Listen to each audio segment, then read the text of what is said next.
The views expressed in this interview are those of the individuals and do not reflect the official policy or position of the U.S. Government, the Department of Defense, the U.S. Navy, or the Naval Postgraduate School. Welcome to the Trident Room, brewer of stout conversation unfiltered and on tap. In today's episode, Trident Room host Mike Wish sits down and has a drink with senior Marine and NPS alumni, Colonel Randy Pugh. We're excited to find out exactly what it is that the Senior Marine and the Senior Marine Office does here at NPS, which is, as I discovered last summer, actually quite a lot. And also, this is a particularly unique circumstance given that there are many Marines on NPS now that have never met you in person outside of the occasional Zoom call. And there are a lot of Marines headed here this summer that, while we may end up being in classes or have the opportunity to meet you in person, certainly on the initial contact with NPS, there's a strong chance they might not actually meet you in person. So welcome, and we're happy to have you here. Great. Thanks, Mike. Good to be here. Look forward to it. So let's just start with your general background. You've been in the Marine Corps quite a long time. How did that journey begin for you, and how did you end up here at NPS not once but twice?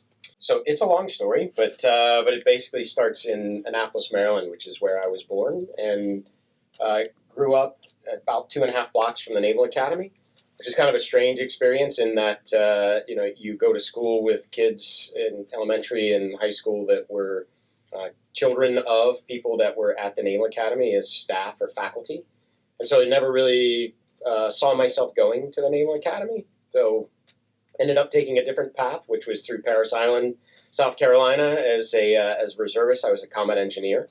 And then as a reservist, I went back to Annapolis, and through a series of fortuitous events, actually ended up getting into the Naval Academy. So much to my surprise. So that was how I became a Marine officer. And then went to the basic school and chose signals intelligence, went to Radio Battalion out in Hawaii. And at the end of my tour in Radio Battalion, this is 1999, was interested in furthering my education. I had a Bachelor's of Science degree in history from the Naval Academy, which is strange. All the graduates in the Naval Academy get a Bachelor of Science degree. But it was in history, and so I found myself being increasingly interested in engineering and science and math kind of things. So applied to the at the time special education program, which was different back in the day. You had to basically volunteer to come to NPS, and was selected. So came here to the Naval Postgraduate School 99 to 2001. I was in the computer science curriculum, and I did the first offering that they had for software engineering as one of the tracks in the computer science curriculum. Graduated, went on to do my utilization tour. It was strange times because I graduated in 2001 and went to Marine Corps Systems Command just as the global war on terrorism started. So I was in school there when the planes flew into the Twin Towers and in the Pentagon. And so used the knowledge and skills and experiences that I had at NPS directly to build and design, build, and deliver signals intelligence and intelligence systems to the Marines that were in Iraq. And then, a year later to myself, because I was deployed to Iraq while I was at Systems Command. So anyway, I felt it was like a transformative experience, what I had gotten at NPS, and gave me the ability to do things that I couldn't have done without, and that other Marines couldn't do that hadn't been to the Naval Postgraduate School. So that was always kind of lingering in the back of my mind. Fast forward in time to the summer of 2019, and I was just finishing up command of Marine Corps Intel Schools, and I got a phone call from, at the time, Brigadier General Bowers, who was the president of Marine Corps University, saying, how would you like to come out and be the senior Marine at the Naval Postgraduate School?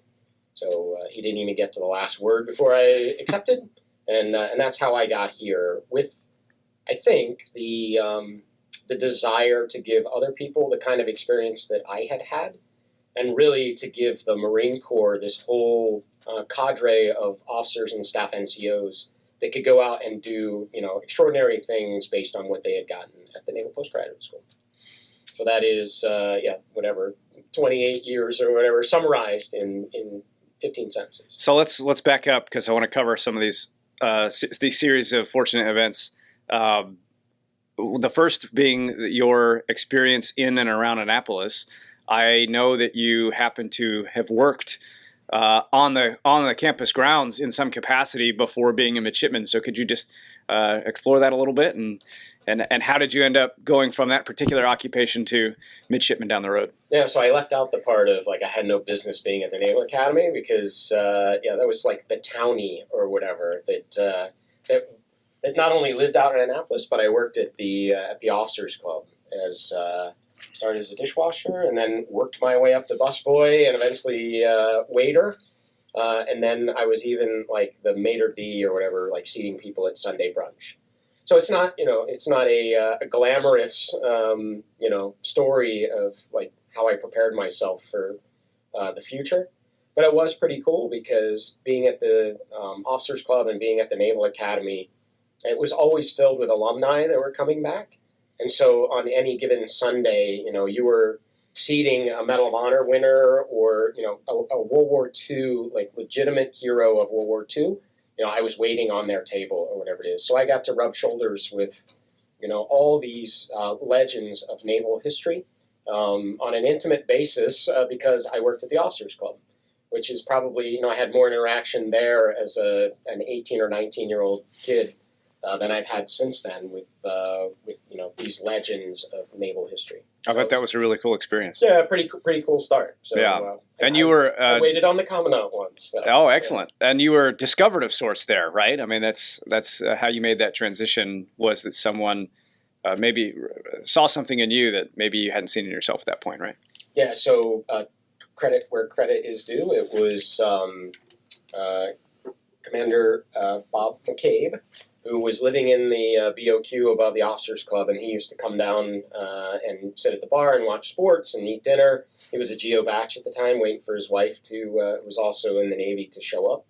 And we got to know each other, and he's the one that talked me into putting in an application to the Naval Academy, which I guess is another one of those life lessons or whatever that I've carried with me the whole time, which is, sometimes people don't have the courage or see within themselves things that they're capable of doing, and so it takes a leader to kind of coax them out of it, and put their hand on your shoulder as you're like getting being put into that process, and taking on the challenges that you can take on, and it is pretty cool for somebody that senior to say nice things about you and see things in you that you don't necessarily see in yourself.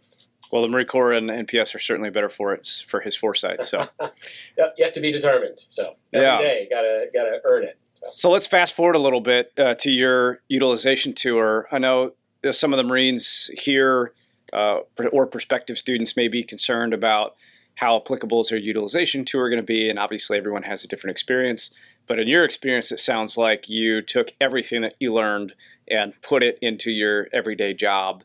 And that was also an incredibly interesting, although difficult time to be in the Marine Corps and to be in that particular position at SYSCOM, where we were still using 70s, 60s equipment, I think in some cases, and the Marine Corps experienced this massive influx of money and toys that we're trying to test and field in an incredibly rapid timeline and difficult environment to Marines that were out on the ground. So if you could go through your experience about what did NPS provide you with in terms of tools, knowledge, skills that helped you in that job, and then also the fun of getting this massive influx of stuff that the Marine Corps is not used to, and then also the challenges of trying to make sure that that stuff is useful for the Marine on the ground who is in combat and needs it yesterday.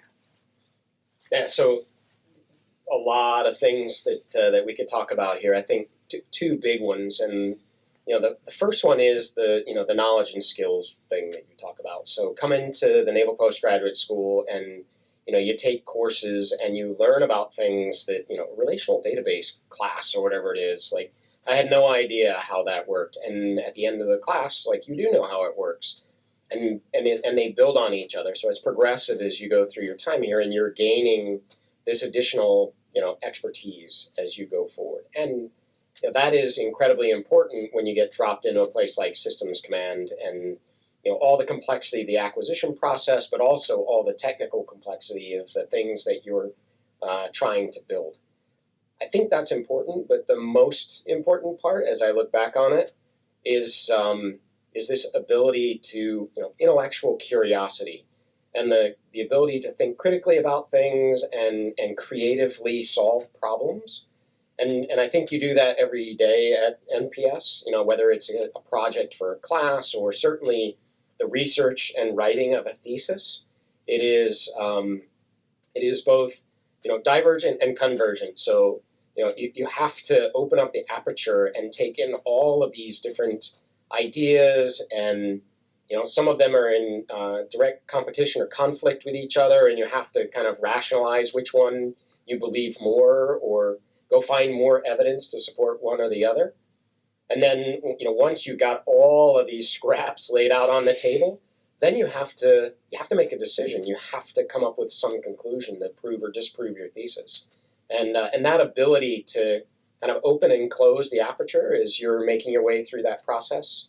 When I left NPS and went to Systems Command, you start doing that on a daily basis across a number of projects, and it's a rare skill. It's like we talk about the School of Advanced Warfighting and these Jedis that can do MAGTF planning or the Marine Corps planning process and are just wizards at how they do that.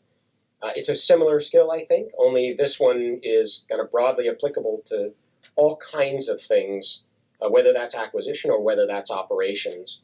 And it is a talent, and it's kind of identified and nurtured here at the Naval Postgraduate School, and then realized during the utilization tour, when you get the experience to go with the expertise that you got at NPS. Well, let's fast forward again.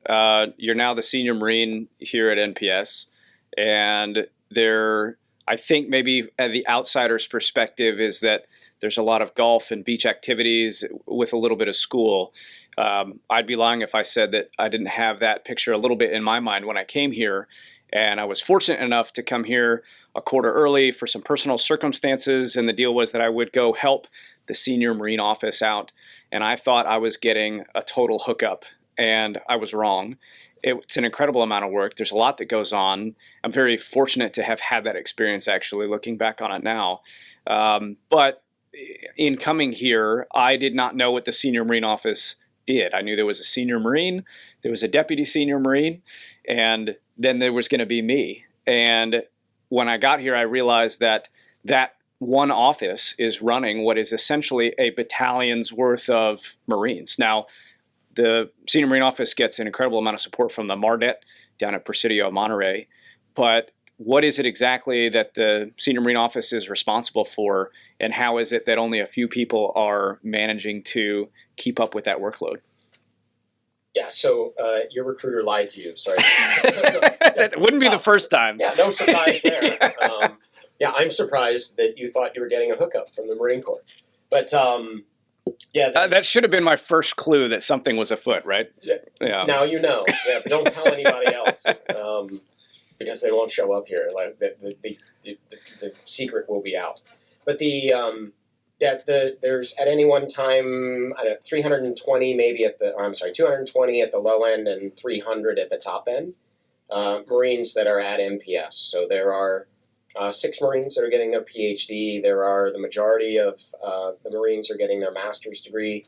The majority are majors and captains, and then we do have some staff NCOs here as well. Masters of Applied Cyberspace Ops and the Foreign Area Staff NCO program, and some others. And so the primary job of the senior Marine office is to care for the Marines and care for their families and make sure that they have you have all the things that you need to be successful.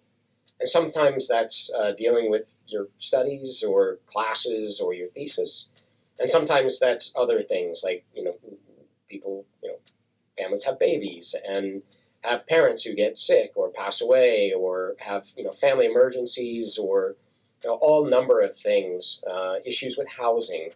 And so a big part of the senior Marine office is making sure that all of that is taken care of so that you can focus on reconnecting with your family, is important. Having a positive experience, both you and your family, while you're at MPS, and then certainly, gaining that knowledge and skills and experiences that I talked about earlier to take forward to your utilization tour. So that's one full-time job. The other full-time job is bringing to the Marine Corps' attention, what goes on out here. So I would argue that, as far as, talent density or something, the Naval Postgraduate School is just, head and shoulders above any other unit in the Marine Corps. And because CCLEB and CPIB are picking Marines, and the staff and CO programs are picking Marines to come to MPS based on their professional competence, your fitness report, and how good a MAGTF officer or a Marine you are in your primary MOS and other duties. We get the best, from the batch kind of thing. And then you also get people who have the aptitude to come and get a master's degree or PhD. And so you get this huge intellectual capability or capacity on that side too. So all of that multiplied times 300, people going to class and learning things and doing projects within their courses, and then writing this opus or whatever that will be your thesis.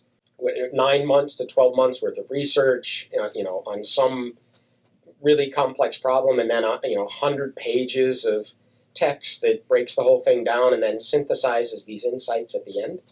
Like, man, we should be taking advantage of all of that. And so one of the other really important jobs I have is ensuring that we can make connections between the Marines that are here and what they're interested in doing or what they're passionate about or what they're learning. And then also the Marine Corps, whether that's the fleet, the supporting establishment, or the headquarters, and people that need problems solved. So we have resource supply, research supply at MPS, and we have research demand in the headquarters, supporting establishment, and the fleet. And so one of my jobs is that broker to link those things up and put people in contact and bring it to people's awareness of the talent that's here that can be leveraged to solve some of the hard problems of the Marine Corps. Well, I think you're right. You might boil it down to a marketing issue, right? Where I think that there's a large segment of the DoD population that is not aware of the caliber, quality, and quantity of work that is done here. I myself, as an artillery instructor at Fort Sill, didn't know how many artillerymen were coming through and doing thesis work on difficult artillery problems, which would have been great knowledge for those subject matter experts teaching that particular field to be aware of and to even request, ask questions and take a look at the current research that's going on. So what systems are we using, and what capabilities are we employing here at MPS to try to match the need that is out there in the fleet and in the force with the supply, as you say, here at MPS?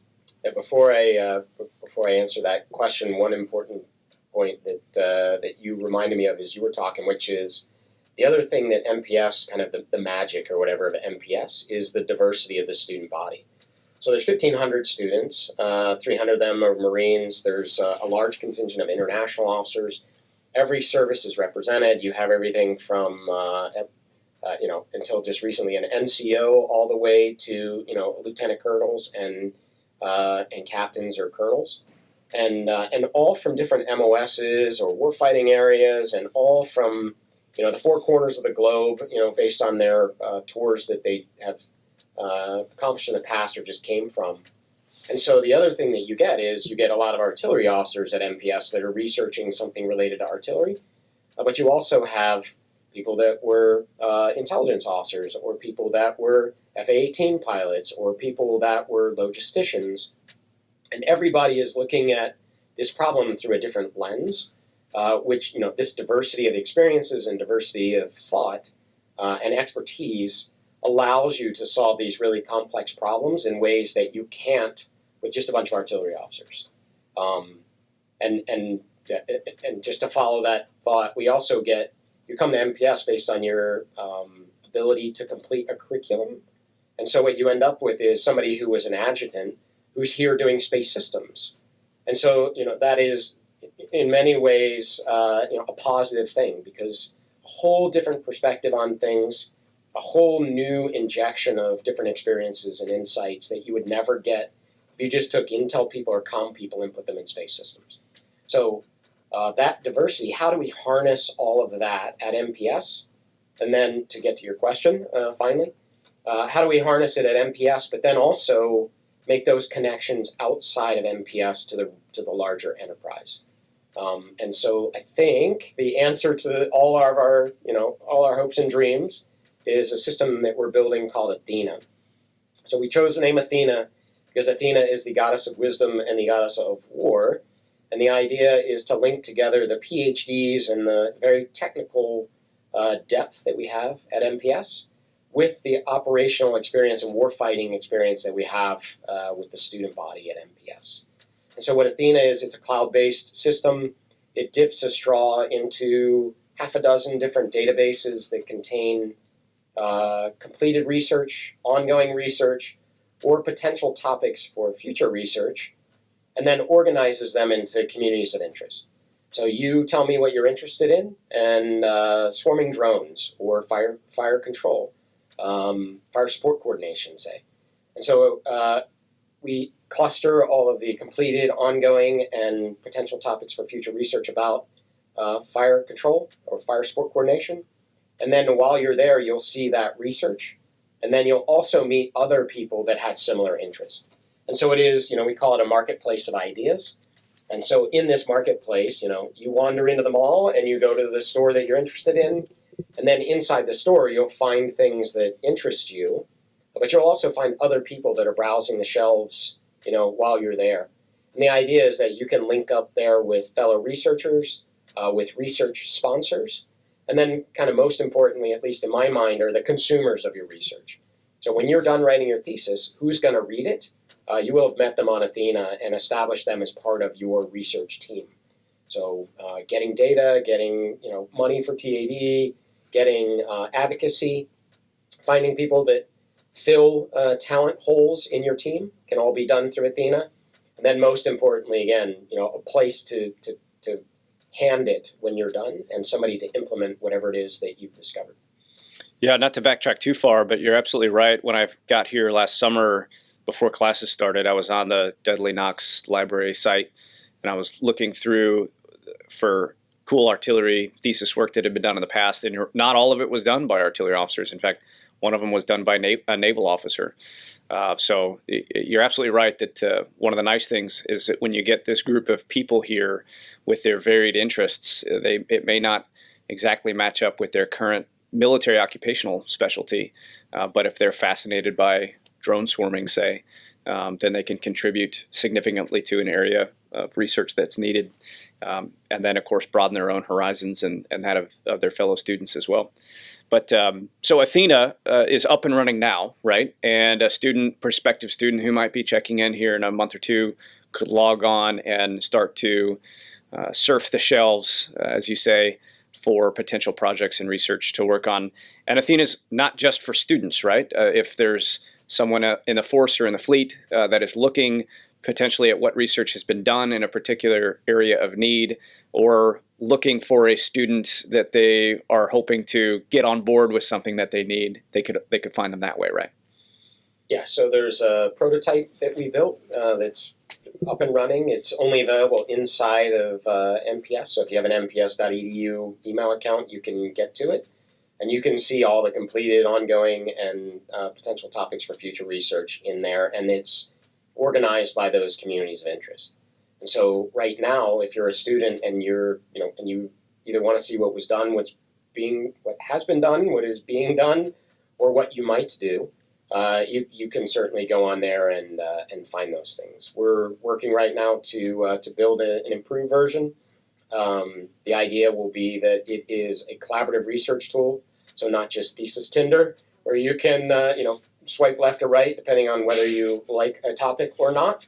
But also, once you meet people there, it will provide you the ability to spin off teams and do collaboration, share files back and forth, or do things related to doing cooperative research as part of the tool. So that will be available both inside of NPS and then also to external stakeholders, so that we can get the fleet involved and we can get the systems command involved and we can get Marine Corps Warfighting Lab and the headquarters involved. So all of that is in the works to be revealed soon, I hope. Excellent. Yeah, it's definitely a logistics and coordination and information problem, very similar to, I think, not that I have any expertise in this area, but maybe what the country went through after 9/11, syncing the various intelligence activities, right, so that everyone was talking to each other, the FBI and the CIA, right, and being able to build a picture of what's actually happening and what's needed and where we need to focus. So Athena is a system that helps us do that. I think a lot of students have also heard a lot about NWSI, Naval Warfare Studies Institute. How is that different from Athena, and how is that also attacking this problem of marrying up potential research topics and work with the needs of the fleet and the force? So I think Athena and NWSI share the same intent, which is basically to make available to the fleet and the headquarters all of the capability and capacity that's at NPS. So Athena is inside of NWSI. NWSI is a larger idea, and that is to provide like a 1-800 number for NPS. If you've never been to NPS, you don't know anything about NPS, you just generally understand it's a lot of smart people, that are here that could help you. You just go to nwsi@nps.edu and you type in your question, and somebody will be there to basically broker the relationships that you need to have, whether that's linking you up with research that's already been done or providing you a subject matter expert. So, for example, we have warfare chairs in all these different areas: naval aviation, undersea warfare, surface warfare, expeditionary warfare.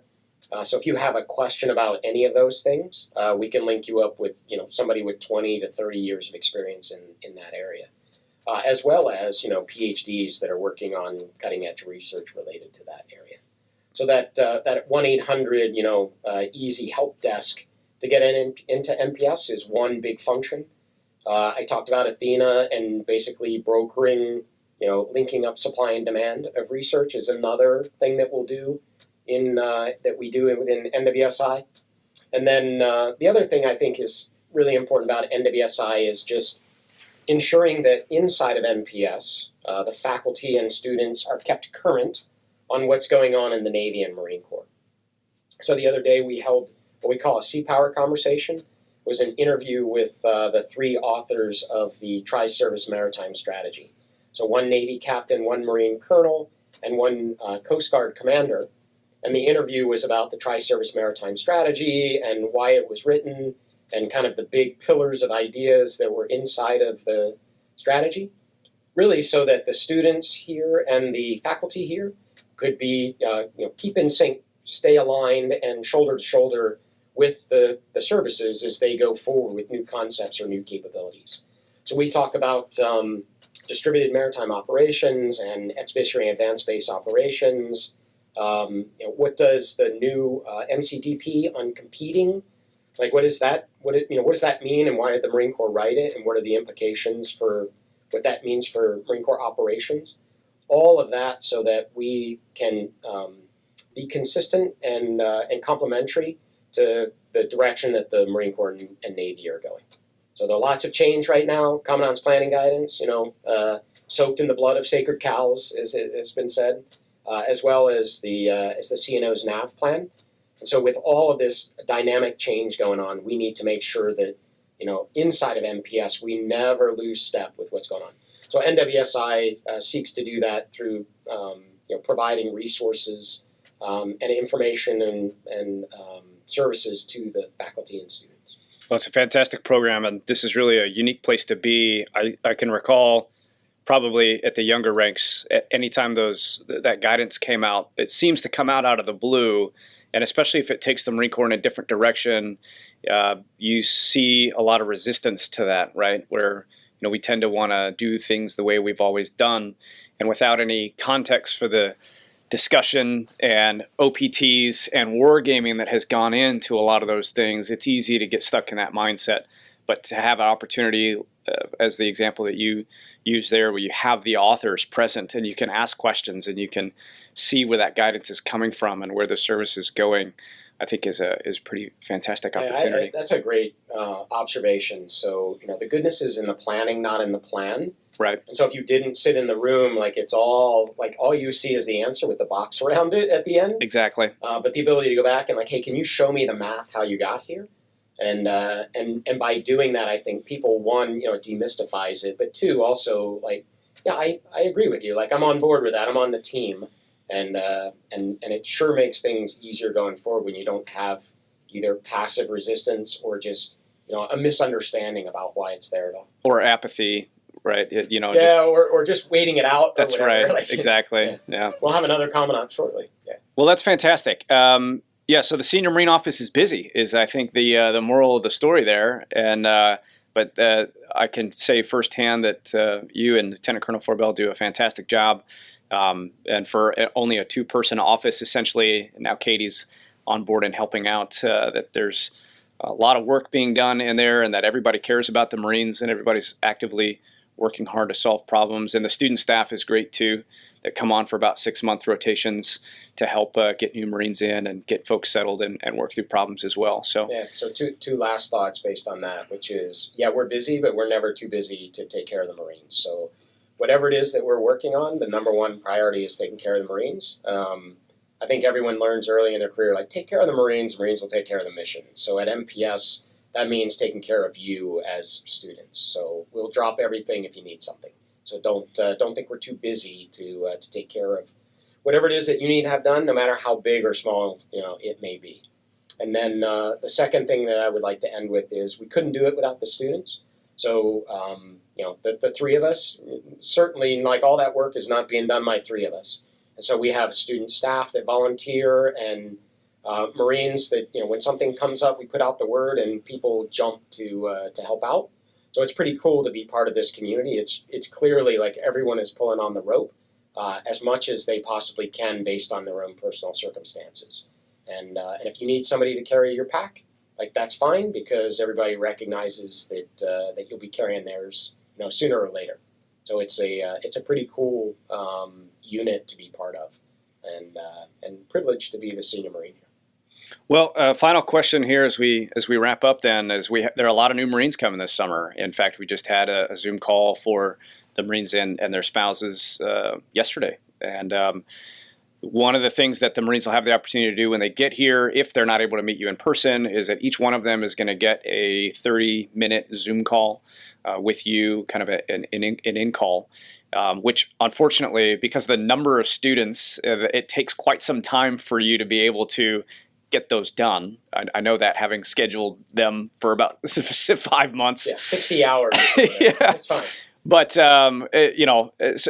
to save maybe yourself from having to repeat the same things to 130-ish Marines over the next 5 months, what is it you'd like to communicate to them as they come on board and as they're looking forward to checking in and starting their studies and getting to work? Yep. I think the first thing is find balance in your life. So this is a very unique opportunity. You have plenty of work that needs to be done, but you have a lot of control about when you do it. And so, find balance in your life. And sometimes that means pushing your kids on the swing set at noon. And sometimes that means going to the library and working till 9 o'clock at night, studying for an exam or whatever it is. But don't, figure out where all those different dials need to be set based on the things that are important in your life, and to work towards, regaining balance in your life while you're here. And that will set you up for success at MPS and for the rest of your career, so that you can sustain a 20 or 30-year career without your family resenting you or you resenting the Marine Corps, kind of thing. And then the second, I think, thing that I would tell people, or I tell people every time when we meet, which is, you know best what you should be researching and which courses you should be taking and everything else. Everybody that comes to MPS is, committed to the Marine Corps. You knew what your recruiter may have lied to you the first time or whatever, but you knew damn well what you were getting into when you came to MPS. So, people that are committed to the Marine Corps make good choices based on what the Marine Corps needs. So don't wait for me to tell you, or your program officer to tell you, or some external action or influence on your actions. Just get after it. You know what the Marine Corps needs. If you need help, come ask. And then intent-based orders. Go out and do it. And it's an adult learning model, which means take the classes you think you need to take. Pick the thesis topic you need to pick. Do the research you need to do. And we're here just to support you while you're doing it. And that's actually maybe the best part of this job is 93 majors and the rest captains and gunnies and master sergeants kind of thing. Everybody is just executing with aggression the plan. And all my job is to do what I can to support each and every one of them as you're getting after it. Perfect. Thanks so much for taking your time to be with us today, sir. Thanks, Mike. Real privilege. Thanks. Thanks for joining us in the Trident Room. This episode was recorded March 8th, 2021. For more information about today's guests and topics, please visit the show notes.